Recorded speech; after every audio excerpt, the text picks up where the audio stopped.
Hello guys, in this video we're going to discuss how to have an effective remote court hearing.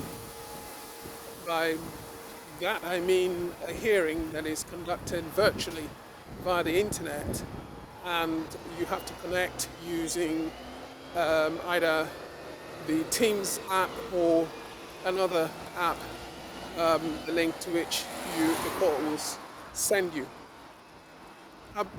I believe the starting point should be a week before, 7 days before the virtual court hearing. And this is important to note because there are times you have an urgent hearing and parties do not have much time to prepare for the hearing. So the most important thing to check at least 7 days before the hearing, and if preferably 2 weeks before, is to check the hearing date and to be sure you have a notice of hearing. And you need to also check the HMCTS app to ensure that the court has not changed the date of the hearing. And if you have access to the portal, you would go to the portal, check the details of the hearing, and be sure 7 days before the hearing that the hearing notice is correct. I emphasize that the notice of hearing is important because there is a possibility that the court may have changed the date of the hearing. And if you do not check this date, you will go ahead and prepare as if the hearing is going ahead, when in fact the court has changed or altered the date and time of the hearing, and this often happens. So once you're sure that the hearing date is correct, you have the correct notice of hearing, what you would then need to do is to have all the papers ready at least 7 days before the court hearing. The first document you need to have ready, if it's an interim hearing, it's a different matter if it's a first hearing. So we're just going to talk about interim hearings. An interim hearing is a hearing which is within proceedings.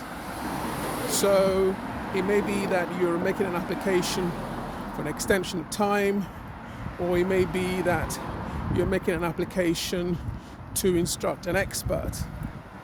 Now, having made your application, we will not go into the application, but we're assuming for the purposes of this discussion that your notice of hearing, you've received it, and the application has been filed and served on all the relevant parties.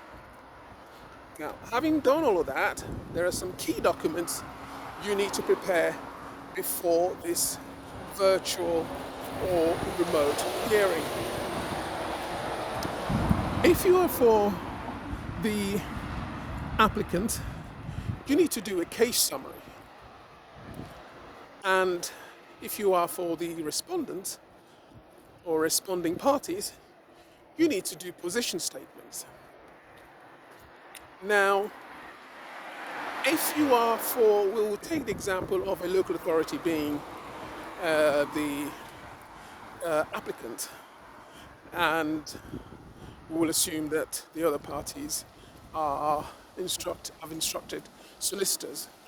So the applicant solicitor must, or should, I would say must, but it should, file the case summary 7 days before the hearing. Normally it's 3 days before the hearing, but if you do it 7 days before the hearing, that puts that out of the way. And in addition to the case summary, you need to prepare a bundle for the hearing. And in order for you to have an effective hearing, my approach is that you prepare the bundle at least 7 days before the hearing, and you send the index of the bundle to the other parties and for them to confirm whether that is agreed. Now, in terms of bundle, there are two types of bundle. There is a bundle that has all the documents in it, all the documents ever filed within those proceedings. Or, in the case of an interim hearing, you can agree with the other parties a bundle that's got limited documents that only deals with the issue that the court needs to look at, so that you don't overburden the judge with too much documents to read unless they're actually relevant to the remote hearing. Now, on the part of the applicant who has filed the case summary and has filed the application, there is responsibility on the part of the applicant to ensure that all the parties know of the date of the hearing and they have received all the relevant papers necessary to have an effective hearing. One of the key documents that the judge wants to have, as I've said, is the case summary. Now let's just turn into the case summary and discuss what a case summary is. A case summary is pretty straightforward. What the case summary contains is a chronology of what has happened in the proceedings and the evidence filed thus far up until that time within the proceedings and your position in relation to the interim hearing. In other words, what you're asking the court to do for you, the interim hearing and all the consequential orders. So you've done your case summary and you're good and dandy, you're happy and it's good to go. You've served it on the other parties and they've also served on you their respective position statements. You then have to make sure that the bundle you send into the court, and I know this may sound very petty, needs to be properly labelled. You need to check the case name so that it is the correct case name and the correct case number, because sometimes advocates can easily get those wrong because they're so busy. They may put, or they are copying documents from another case, or they're using a template from another case. And one of the things that annoys judges the most is when there is discrepancies in documents prepared to the court. So it's just good to double check that the case number and the case number and the parties are the ones which you want before the court. So once you get all that done and your case summary is done, parties have filed position statement and it seems that everybody is ready to go, then you need to upload all the relevant documents to the portal. If it's a portal case, Her Majesty's Court Service, there's a portal where you can upload those documents, including the bundle. So all that has been uploaded to the uploaded to the portal. So you then have to look out for other things that can affect the hearing. Now, one of the things that is very crucial is you need to send the court the list of the people who will attend the court hearing. This is very crucial for remote hearings because the judge is not going to see parties in person and the judge is going to see parties virtually. So the court wants to know exactly who is going to be at that virtual hearing. So there are no surprises. The court does not like surprises. You, you have to put in what we call a contact sheet, all the names of all the parties that will be present at court. So, taking a checklist, we've got the notice of hearing, we've taken that the papers contain the name of the relevant parties and the case name all tallies. And your case summary has set out the chronology, the evidence file thus far, and it has also told the court what you want the court to do for you. And the other parties have provided what we call their respective position statement, which sets out what their position is in relation to what the applicant is asking the court to do. So we're just now almost ready for the court hearing. It is the responsibility of the applicant to ensure that you obtain the link to the court hearing. This is crucial because there are various types of remote hearing. Sometimes you have a virtual remote hearing where you see all the faces and all the parties. There is another type of remote hearing where you only hear the parties, it's by telephone. And so there is a distinction. But most remote hearing are visual, where you will see the parties who are in attendance. The key feature of a remote hearing is that the court does not have the benefit of seeing everybody before the court and be able to know what's going on behind the scene. So everybody must be ready and every document must be before the court that is necessary to have an effective hearing. So a couple of days or 3 days before the court hearing, you would have an advocate meeting, and usually it's to narrow the issues. The advocates meeting is usually attended by the advocate who will represent the parties. But sometimes the parties have not instructed external barristers or advocates, and it may just be the solicitors who are the solicitors for the parties who will meet and agree or disagree on what the applicant is asking the court to do. Now, once the advocate's hearing has been completed, the applicant has a duty to prepare a notice or a memorandum of the advocates meeting. So there will be a memorandum of who attended, subject of what was discussed, subject of what was agreed, and what was disagreed. So that the court, ahead of the hearing, also has this document before the court.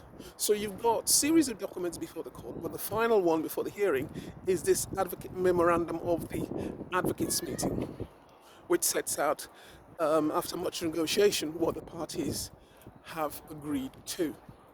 Now, when you now log in, you've been provided, the applicant's solicitor has obtained the link to the court hearing and has shared the link with all the parties to the proceedings. Now, after all this has been done, on the day of the hearing, you will all log in to the portal, and the solicitors have a responsibility to ensure that their respective clients have the link to the court hearing. You click on the link, it takes you to the app, you put in the connection details, which has been supplied by the court, and once you're in, you are before the court. The usher will speak to everybody in the virtual hearing to check who's present, and because the court usher can see the various tabs of who's present within the link. And if there is nobody present, the usher may ask, I noticed that XYZ is not in court. Is it joining or is it not joining? And then you sort out all the joining issues before the actual time of the hearing. And then at the time when the hearing is listed, parties go present the case in the following order. The first person to address the court is usually the applicant. But there are instances where one of the respondents has made an application which has caused everybody to come to court. So in that case, that respondent will be the applicant for the purpose of the interim hearing and goes first to present his or her case. If, for example, they're seeking the court's permission to instruct an expert. And so the applicant goes first. And one of the most important things when delivering a presentation to the judge is whoever goes first must present the parties, introduce the parties. Whoever's going to go first, the barrister or the solicitor who's going first, must introduce all the parties. And there is a skill to this, which I will not go into here. And once you've introduced the parties, you then ask the judge whether the court has read the papers. And sometimes the judge may say, yes, papers have been read. And the judge may say something like, I have the papers before me. I dealt with the matter on the last occasion. Yes, please proceed to let me know what to tell me about the issues. So the applicant goes first, makes his case. There's no coming back. You get one bite at the cherry.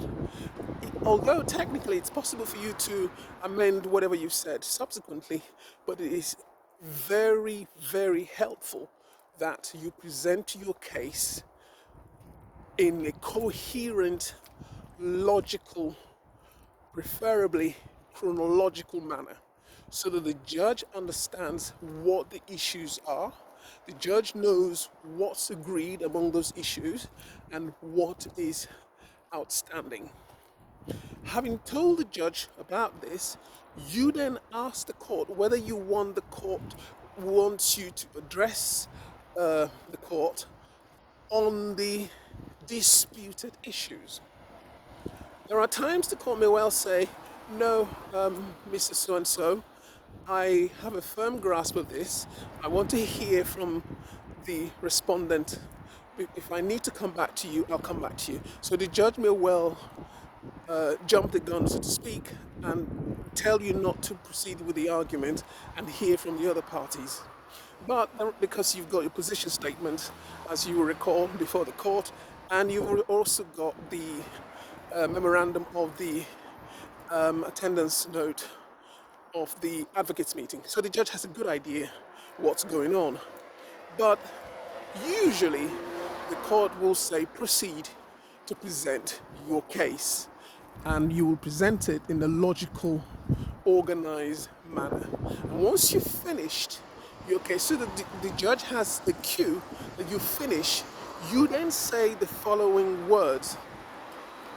If it's Your Honor, you say, Your Honor, that is the applicant's position, unless I can be of further assistance. And usually you will get the response from the judge, thank you very much, Mr. XYZ and so, or the judge may ask further questions on what you presented. And then it goes over to the first respondent. And then there's the second respondent, and if there is a third respondent, and then the children's guardian's representative goes last. So that's how cases are prepared in an interim hearing. And one thing I omitted to say earlier is that whilst the applicant is preparing for the case, in addition to the case summary, the applicant has to prepare what we call a draft order. A draft order is an order which you are seeking the court to grant. You've drafted it out in a way court orders are drafted, and it's well numbered. And this has been, you will need to file it with the court and serve it on the other parties. And there are instances where parties actually, they agree the order. They still go to court, but they've agreed the order. But there are times where segments are not agreed, and some segments are agreed. That happens. And so you have to be a good draftsman. You have to be able to draft the order in accordance with the templates supplied by the court, which most advocates have. So you will have done all of that, and you've made your case at while presenting in court, and each person has presented his case. So before the court makes any comment, the judge may well come back on a party and say, Mr. So-and-so, on this issue, have you considered this? Or what is your position on X, Y, Z? And you will then need to provide further information to the court. So that's generally how an interim hearing takes place. And towards the end, the judge will give a decision as to what the issues are and decide what the next steps will be. The court will look at the draft order and will ask the applicant solicitor or barrister to amend the order to reflect everything the judge has said. So that will be the role of the responsibility of the applicant representative after the hearing. And in addition to that, at that hearing, you need to ask the court for the next court hearing date. And you want it to be confirmed, the date and time, so that everybody has it, and it will also be inserted in the court order. Once all of this is done, as far as the court is concerned, you've done your duty to the court, and the hearing will conclude. But yet there's still work for the applicant solicitor.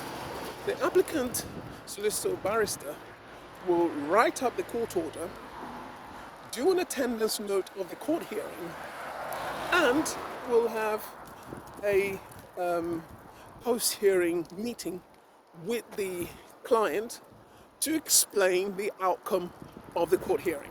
So all these steps have to be done.